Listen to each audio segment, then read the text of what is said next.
We continue now with another presentation which is also addressing from the experiences made with lowland rivers in the Netherlands, I suppose. Wijma has a presentation on the morphodynamic design for river restoration. He's from Royal Haskoning DHV company, international consultant company which has worked already since long also in Central and Eastern Europe. Thank you. Okay, well, I'm very glad to be here to give a short presentation about the design of, the morphodynamic design for river restoration. I gained some experience in river restoration project in the Netherlands, partly for Room for the River National Flood Program in Holland. It's more big projects in the River Waal and IJssel, the lower Rhine branches, but also local river restoration projects in southern Holland. Well, this morning there was already a statement that, well, it's very important also to bring the idea of river restoration over to the architects.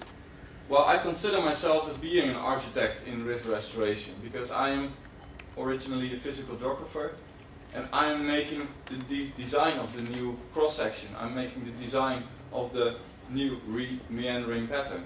So I think it's a linkage between the landscape architect and what we think is the best design for a restored river.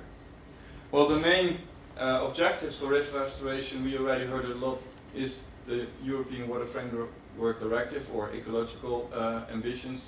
Also a National Flood Directive, so it's a more safety issue, especially in the Netherlands.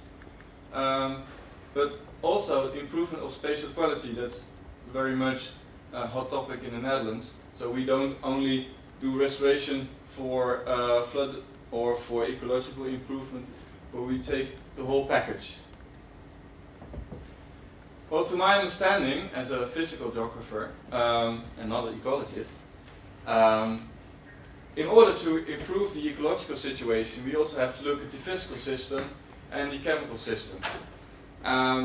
So from the physical point of view, we want to have a river which is able to cut off the banks to form new point bars and actually in the end change the plan view, so change the meandering pattern.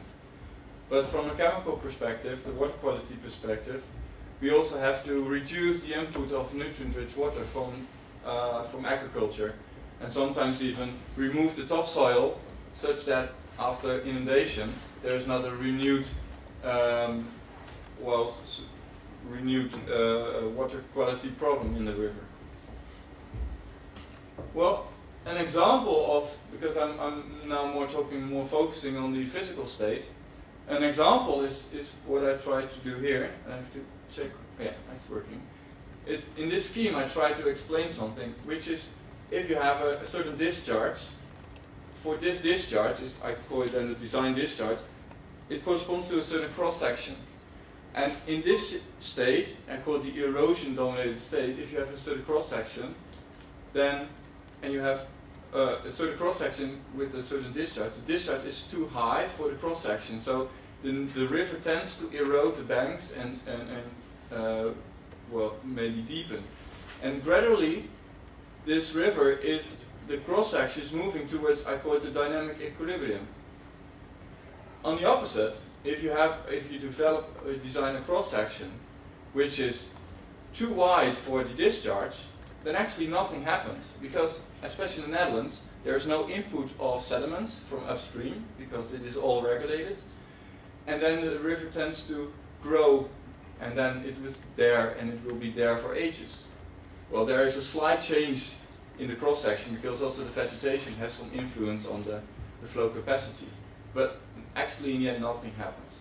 So I try in my design always to say to client, we have to try to get our river initially in this state, because then the river is able to form itself.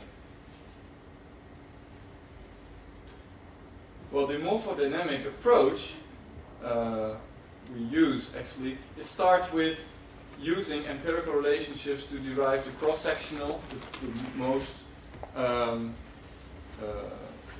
the the best cross-sectional profile and the plan view parameters, such as the sharpness of the river bands, the meander radius.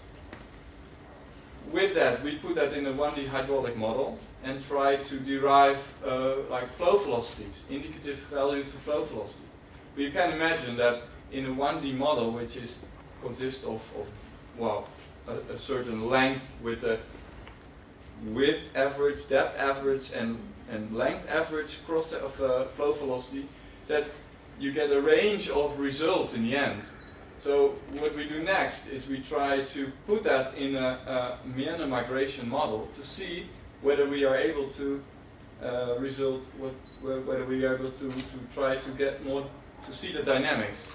So these figures down, you see how the river with a certain cross-sectional profile, how the river tends to migrate in the coming 5-10 years. And this is very important for our clients to say, well, with this design, you don't risk huge bank erosion so that the landowners are going to complain. And also you can explain to the landowners, well, with this design, don't be worried because our river in the next 10 years won't reach your land.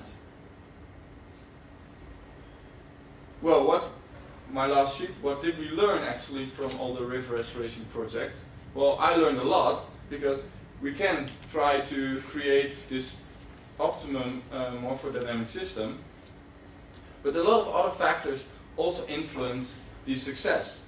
And some factors are, for instance, if you have a perfect meandering river, but the input of water is still very nutrient rich, the ecological state won't get much better. Well, you have some nice looking meandering bands, but it's still grass, as you see in this picture down there. Some other factors are, we try to design our rivers based on certain assumptions on the hydrology.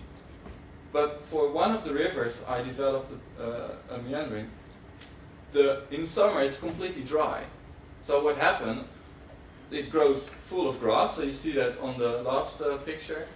So once there is more discharge, the vegetation fixes the riverbed. Still there's no erosion and there's no meander migration available. So those lessons are very important for us for the other projects to learn and to well, also to explain to the for me then the client who has some ambitions for river restoration, what is possible and what's not possible. Also looking at the requirements from the river valley, so the participants, the stakeholders. So that is the most important. Okay, thank you very much.